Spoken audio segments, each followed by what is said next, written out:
kanyang kuya ng pa-birthday. Di ba birthday na bukas? Tulog siya. Sabi ko kay Katkit, Kepo. sabihin mo muna, hi me in the future. Ano sabi ba niya? Tama, huwag ka na magselos. Sabi ko tuloy na lang yung mag-birthday. Lagi silang nakakang mag-asawa eh.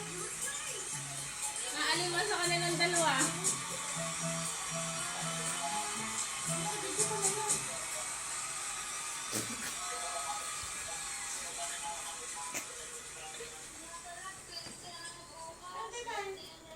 Oh, baby, pa-birthday niya doon ang ulo ng baboy.